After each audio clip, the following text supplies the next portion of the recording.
पहला प्रश्न, बुद्ध कहते हैं वासना दुष्पूर है।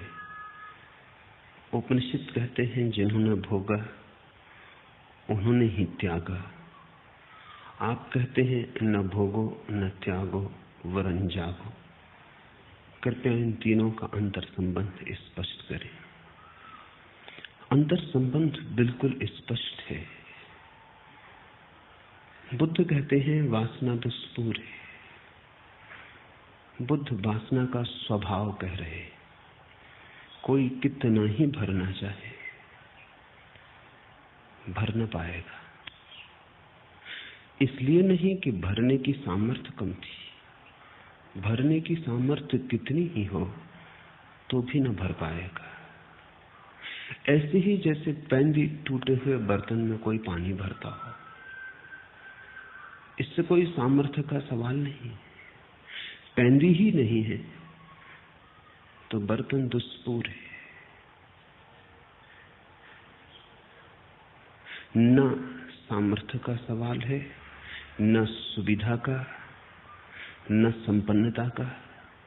गरीब की इच्छाएं भी अधूरी रह जाती हैं, अमीर की भी। दरिद्र की इच्छाएं भी अधूरी रह जाती हैं, सम्राटों की भी।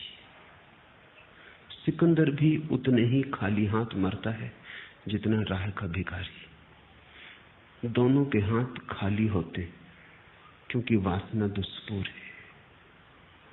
बुद्ध सिर्फ वासना का स्वभाव कह रहे हैं।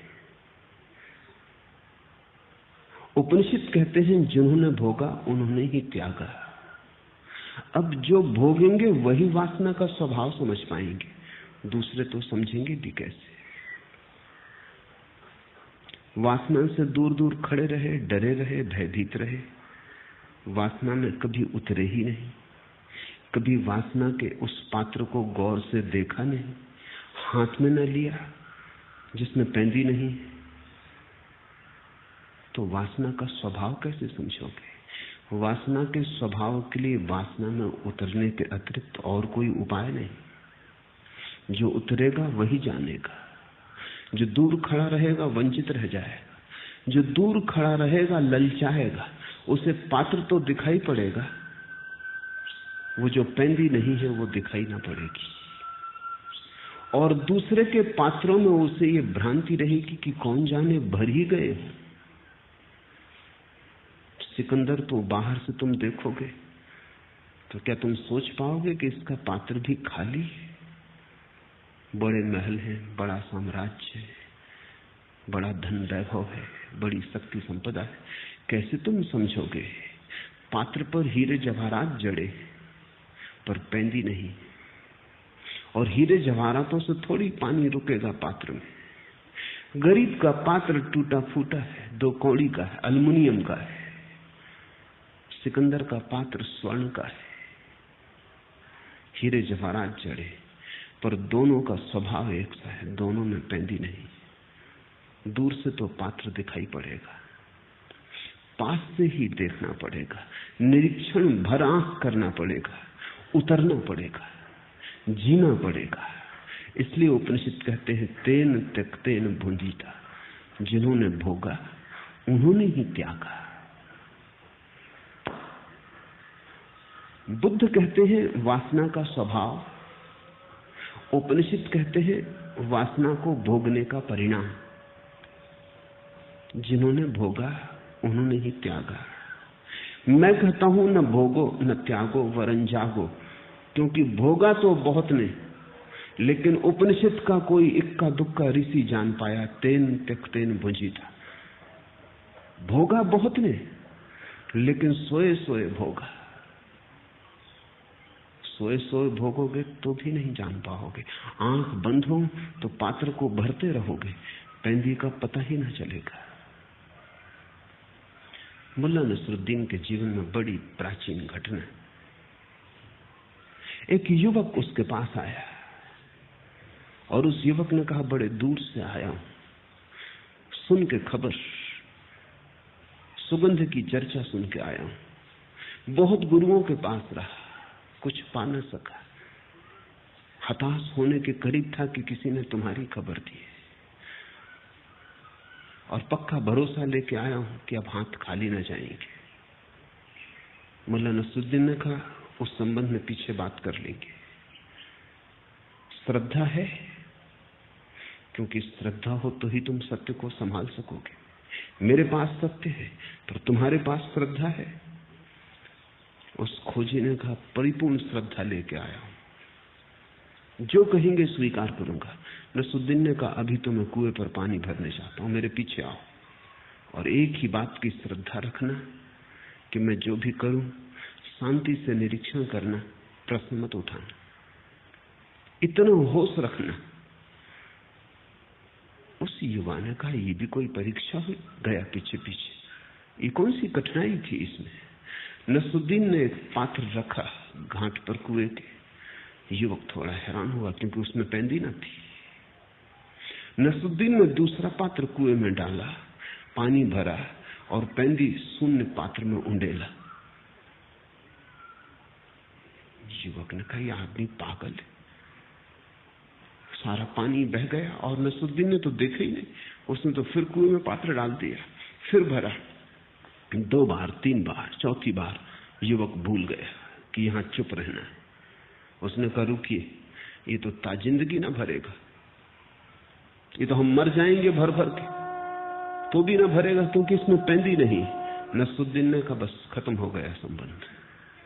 कहा था श्रद्धा रखना, चुप रहना।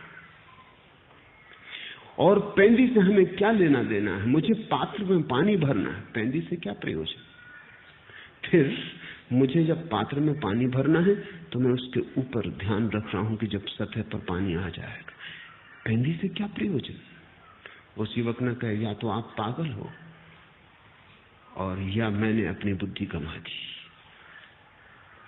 नसरुद्दीन ने कहा, जाओ, दोबारा इस तरफ मत आना, क्योंकि असफल हो गए, चुप न रह सके। अभी तो और बड़े इम्तिहान आने को थे। वो युवक लौट तो गया, लेकिन बड़ा परेशान हुआ, रात भर सो न सका, क्योंकि उसने सोचा कि इतनी सी बात तो किसी मूढ़ को भी दिखाई पड़ जाएगी, जरूर इस आदमी का कोई दूसरा ही प्रयोजन होगा, कोई परीक्षा थी। मुझे चुप खड़े रहना चाहिए था, मैं चुप गया। ये गुरु मिला तो अपने हाथ से चुप गया। मेरा क्या बिगड़ता था? अगर पानी न भरता था तो उसका पात्र था, अगर श्रम व्यर्थ जाता था तो उसका जाता था, मैं तो चुपचाप खड़ा रहता। आखिर कितनी देर ये चलता? मैंने जल्दी की, मैं चूक गया। वो दूसरे दिन वापस आया, बहुत क्षमा मांगने लगा। नसरुद्दीन ने कहा कि नहीं, जितनी समझदारी तूने मुझे बताई, अगर इतनी ही समझदारी तू अपनी जिंदगी के प्रति बताए तो मेरे पास आने की कोई जरूरत नहीं। जिस पात्र को तू भर रहा है उसमें पैंदी है। उसने कहा, कौन सा पात्र? नसरुद्दीन ने कहा, फिर तू चूक गया, उतना ही इशारा था। तुझे दिखाई पड़ गया कि पात्र में पैंदी ना हो तो भरा नहीं जा सकता। तूने इतने दिन से वासनाएं भरी, कामनाएं भरी, अब तक नहीं भर पाई। कहीं ऐसा तो नहीं कि उनमें पैंदी नहीं? लेकिन फुर्सत कहां है हमें? कौन चिंता करता है पैंदी की? जब भरना है तो हम भरने का विचार करते हैं। नहीं भर पाते तो सोचते हैं दूसरे बाधा डाल रहे हैं। नहीं भर पाते तो सोचते हैं श्रम जितना करना था उतना नहीं किया, भाग्य ने साथ ना दिया। 1000 कारण खोज लेते, पर एक बात नहीं देखते, कहीं ऐसा तो नहीं कि वासना दुष्पूर है। तो मैं कहता हूं, न भोगो न त्यागो, जागो। क्योंकि अगर भोगने में डूब गए, भूल गए, तो कौन जानेगा, कौन पहचानेगा वासना के स्वभाव को कि वासना दुष्पूर है? तुम भोगने में खो सकते हो बड़ी आसानी से, और फिर घबरा के भाग भी सकते हो। बहुत दिन भरा और न भर पाया, फिर तुम भाग भी सकते हो त्याग की तरफ। लेकिन मूर्छित भोग, मूर्छित त्याग समान धर्म है। उनमें कुछ भी भेद नहीं। मंदिर में बैठो कि मकान में, दुकान में बैठो कि हिमालय पर, कुछ अंतर नहीं है। अगर तुम मूर्छित हो तो तुम वही हो। अंतर तो केवल एक है, क्रांति तो केवल एक है, मूर्छा से जागरण की। इसलिए बुद्ध कहते हैं वासना का स्वभाव, उपनिषद कहते हैं वासना का अनुभव, और मैं तुम्हें दे रहा हूं सूत्र वासना को अनुभव करने का। ये तीनों जुड़े हैं। इनमें से तुम एक भी चूके तो भूल हो जाएगी। अगर तुमने इन तीन में से एक भी सूत्र को विस्मरण किया तो भटक जाओगे। फिर अगर विस्मरण ही करना हो, तीन सूत्र अगर ज्यादा मालूम पड़ते हो तो मेरे अंतिम सूत्र को ही याद रखना, क्योंकि अगर अंतिम सूत्र याद रहा तो बाकी दो अपने से याद रह जाएंगे। वासना दुष्पूर है ऐसा बुद्ध कहते हैं, ऐसा तुमने अभी जाना नहीं। भोग अंततः त्याग में ले जाता है ऐसा उपनिषद कहते हैं, तुम्हें अभी ले नहीं गया। वासना में तुम इतने दिन जिए हो, बुद्ध से थोड़े ज्यादा ही जिए हो। बुद्ध को तो 2500 साल हो गए छुटकारा पाए, तुम 2500 साल ज्यादा अनुभवी हो, फिर भी तुम्हें वासना दुष्पूर न दिखी। उपनिषद को तो लिखे 5000 साल हो गए। जिन्होंने भोगा उन्होंने त्याग दिया, और तुमने इतना भोगा और अभी तक न त्यागा। जरूर कोई चूक हो रही है। जाग कर भोगो, भागने में मत पड़ना। अन्यथा मैं देखता हूं तुम्हारे त्यागी, तुम्हारे महात्मा तुमसे जरा भी भिन्न नहीं। तुम अगर पैर के बल खड़े हो, वे सिर के बल खड़े, मगर बिल्कुल तुम जैसे हो। उल्टे खड़े होने से कहीं कुछ होता है। जिंदगी एक परीक्षण है और जिंदगी एक निरीक्षण है, और जिंदगी प्रतिपल एक जागरण है। परीक्षा घट रही है प्रतिपल। न जागोगे चूकते चले जाओगे, और न जागने की आदत बन जाए तो अनंत काल तक चूकते चले जाओगे। और बहुत से रास्ते में स्थान मिलेंगे जहां लगेगा कि मिल गई मंजिल, और बहुत बार विश्राम करने का मन हो जाएगा।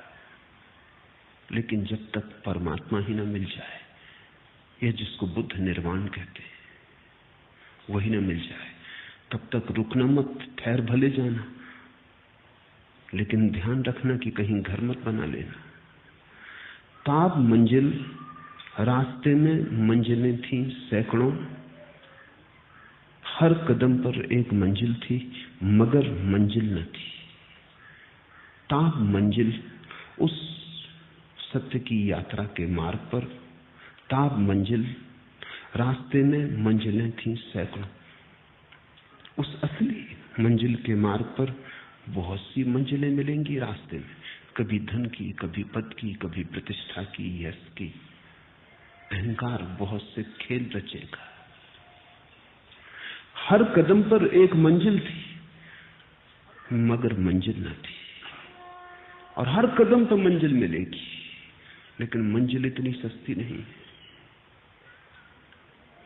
अगर बहुत होश रखा तो ही तुम इन मंजिलों से बच के मंजिल तक पहुंच पाओगे। कठिन यात्रा है, दूभर मार्ग है, बड़ी चढ़ाई है, उत्तुंग शिखरों पर जाना है, घाटियों में रहने की आदत है। मूर्छित होना जीवन का स्वभाव हो गया है। होश कितना ही साधो सधता नहीं। बेहोशी इतनी प्राचीन हो गई है कि तुम होश का भी सपना देखने लगते हो बेहोशी में। जैसे कोई रात नींद में सपना देखे कि जाग गया हूं, सपना देखता है कि जाग गया, मगर ये जागना भी सपने में ही देखता है।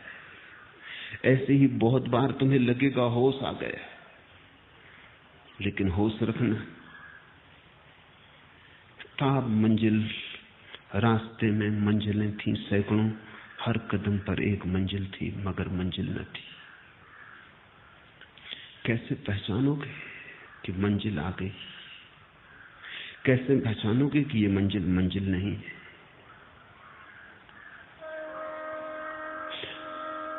एक कसौटी ख्याल रखना, अगर ऐसा लगे कि जो सामने अनुभव में आ रहा है वो तुमसे अलग है, तो समझना कि अभी असली मंजिल नहीं आई।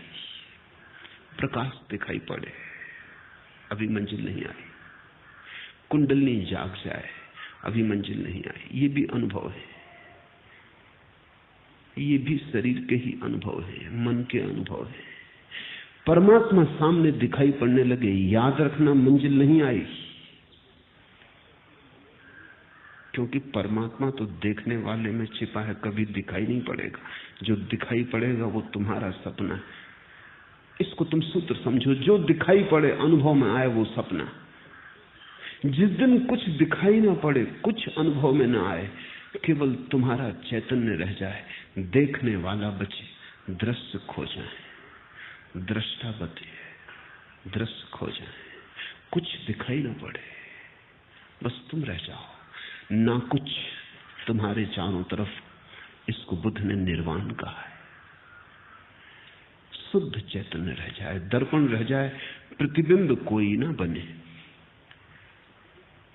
तब तुम भोग के बाहर गए। अन्यथा सभी अनुभव भोग है। कोई किसी पत्नी को भोग रहा है, कोई कृष्ण बांसुरी बजा रहे हैं, उनके दृश्य को भोग रहा है। सब भोग है। जहां तक दूसरा है वहां तक भोग है।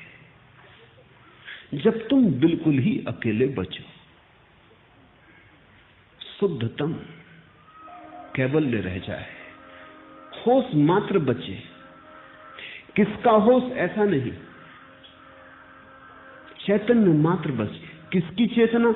ऐसा नहीं।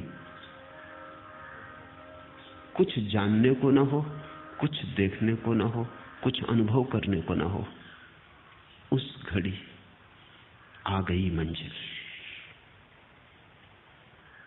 और ये तीन सूत्र बहुमूल्य हैं। बुद्ध कहते वासना दुष्पूर है, स्वभाव की ओर इंगित करते। उपनिषद कहते जिन्होंने भोगा उन्होंने त्यागा, परिणाम की ओर इंगित करते। मैं कहता हूं न भोगो न त्यागो, जागो। मैं विधि देता हूं कि कैसे तुम जानोगे कि बुद्ध ने जो कहा सही है, कैसे तुम जानोगे कि उपनिषद ने जो कहा सत्य है। तुम जानोगे तभी उपनिषद सच होंगे, तुम जानोगे तभी बुद्ध सच होंगे। तुम्हारे जानने के अतिरिक्त ना तो बुद्ध सच है ना उपनिषद सच है। तुम्हारा बोध ही प्रमाण होगा बुद्ध की सच्चाई का। इसलिए बुद्ध ने कहा है, किसी ने पूछा कि हम कैसे तुम्हारा सम्मान करें, हम कैसे कृतज्ञता ज्ञापन करें, इतना दिया है। बुद्ध ने कहा है, मैंने जो कहा है तुम उसके प्रमाण हो जाओ, मैंने जो कहा है तुम उसके गवाह हो जाओ, बस मेरा सम्मान हो गया। और कुछ धन्यवाद की जरूरत नहीं है। जिस दिन भी तुम बुद्ध के गवाह हो जाओगे, जिस दिन तुम प्रमाण हो जाओगे कि उपनिषद जो कहते हैं सही है, उसी दिन तुमने उपनिषद को जाना, उसी दिन तुमने बुद्ध को पहचाना। फर्क बहुत ज्यादा नहीं है बुद्ध में और तुम में, उपनिषद में और तुम में फर्क बहुत ज्यादा नहीं है। ऐसे बहुत ज्यादा मालूम होता है, ऐसे जरा भी ज्यादा नहीं है। फर्क बड़ा थोड़ा है। तुम सोए हो, बुद्ध जागे। तुम आंख बंद किए हो, बुद्ध ने आंखें खोल ली।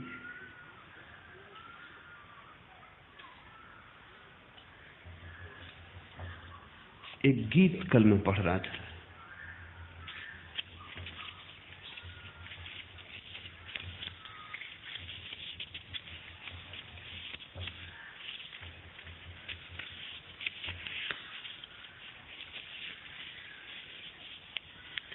लो हम बताएं गुंजा और गुल में है फर्क क्या, कली और फूल में फर्क क्या है।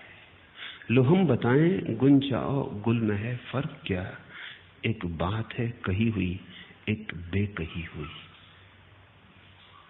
बस इतना ही फर्क है। एक बात है कही हुई एक बेकही हुई। बुद्ध फूल है, तुम कली हो।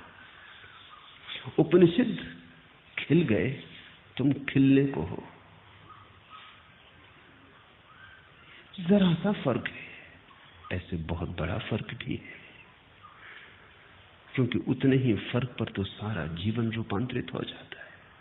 कली बस कली है, सिकुड़ी और बंद। मुरझा भी सकती है, जरूरी नहीं है कि फूल बने। बन भी सकती है, चूक भी सकती है। और कली में कोई गंध थोड़ी है। गंध तो तभी आती है फूल में जब खिलता है, जब गंध बिखरती है, हवाएं ले जाती हैं उसके संदेश को दूर दूर। अभी तुम बंद कली हो, गंध को संभाले हो अभी, और जब तक बटेगी ना गंध तब तक तुम आनंदित न हो सकोगे। जब तक तुम लुटा ना दोगे दोनों हाथों से, उलीच ना दोगे अपनी गंध को जिसे तुम लिए चल रहे हो। मेरे देखे मनुष्य की पीड़ा यही है। पीड़ा तुम जिसे कहते हो वो पीड़ा नहीं है। कभी तुम कहते हो पैर में कांटा लग गया, सिर में दर्द है, नौकरी नहीं मिली, पत्नी मर गई। ये असली पीड़ाएं नहीं। पत्नी न मरे, पैर में कांटा न लगे, सिर में दर्द न हो तो भी पीड़ा रहे। पीड़ा एक है, और वो पीड़ा यह है कि जो तुम लेके आए हो वो लुटा नहीं पाए अब तक। जो तुम संभाले चल रहे हो उसे बांट नहीं पाए। तुम एक ऐसे मेघ हो जो बरसना चाहता है और बरस नहीं पाता। तुम एक फूल हो जो खिलना चाहता है और खिल नहीं पाता। तुम एक ज्योति हो जो जलना चाहती है और जल नहीं पाती। यही पीड़ा है। कांटे का लग जाना, सिर का दर्द, पत्नी का मर जाना, पति का न होना, बहाने हैं। इन बहानों की खूंटियों पर तुम असली पीड़ा को ढांक के अपने को धोखा दे लेते हो। थोड़ा सोचो, कोई पीड़ा न रहे जिसको तुम पीड़ा कहते हो, क्या तुम आनंदित हो जाओगे? इतना क्या काफी होगा कि सिर में दर्द ना हो आनंदित होने के लिए? क्या इतना काफी होगा कि कांटा ना लगे? क्या इतना काफी होगा कि कोई बीमारी ना आए? क्या इतना काफी होगा कि भोजन, वस्त्र, रहने की सुविधा हो जाए? क्या इतना काफी होगा कि परिजन मरे ना? विज्ञान इसी चेष्टा में लगा है, क्योंकि विज्ञान ने सामान्य आदमी की पीड़ा को ही असली पीड़ा समझ लिया है। इससे कोई भेद न पड़ेगा। वस्तुतः स्थिति उल्टी है। जब तुम्हारी सामान्य पीड़ाएं सब मिटा दी जाएंगी, तभी तुम्हें पहली दफा पता चलेगा उस महत पीड़ा का, असली पीड़ा का। क्योंकि तब बहाने भी न रह जाएंगे। तुम कहोगे सिर में दर्द भी नहीं, पैर में कांटा भी नहीं, पत्नी भी जिंदा है, मकान भी है, वस्त्र भी है, भोजन भी है, सब है। सब है और कुछ खोया है। सब है और कहीं कुछ रिक्त और खाली है। इसलिए अमीर आदमी पहली दफा पीड़ित होता है। गरीब की पीड़ा तो हजार बहानों में छिप जाती। वो कहता मकान होता तो सब ठीक हो जाता। मकान नहीं, वर्षा में छप्पर में छेद, पानी गिर रहा है। छप्पर ठीक होता तो सब ठीक हो जाता। उसे पता नहीं कि ठीक छप्पर बहुतों के, कुछ भी ठीक नहीं हुआ है। उसके पास कम से कम एक बहाना तो है, अमीर के पास वो बहाना भी ना रहा।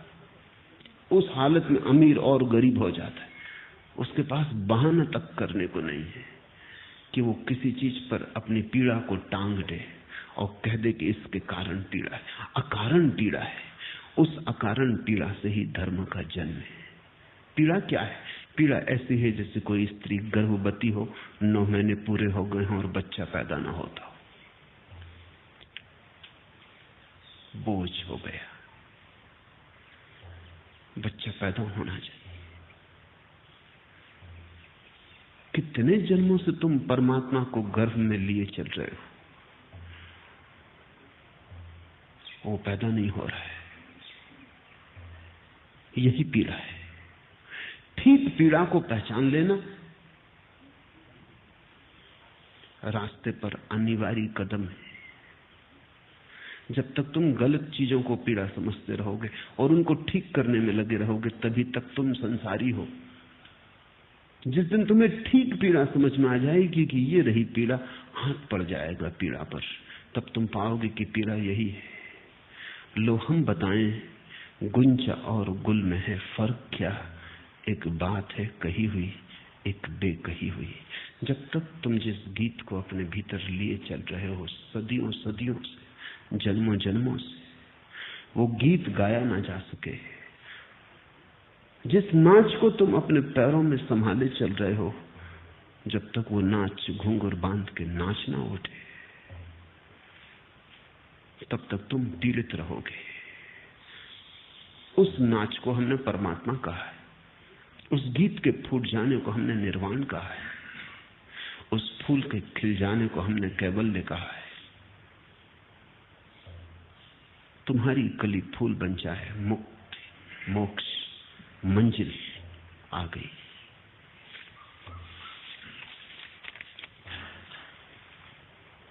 दूसरा प्रश्न, बुद्ध विचार विश्लेषण और बुद्धि को अपने धर्म का प्रारंभ बिंदु बनाते हैं तथा श्रद्धा आस्था और विश्वास की मांग नहीं करते, फिर दीक्षा क्यों देते, शिष्य क्यों बनाते, बुद्ध धम्म और संघ के शरण त्रय से साधना की शुरुआत क्यों करवाते।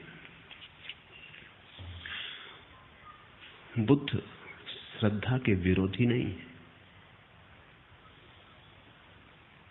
बुद्ध से बड़ा श्रद्धा का कोई पक्षपाती नहीं हुआ, लेकिन बुद्ध श्रद्धा को थोपते नहीं, जन्माते। दूसरों ने श्रद्धा थोपी है, दूसरे कहते हैं श्रद्धा करो, अगर न किया तो पाप है।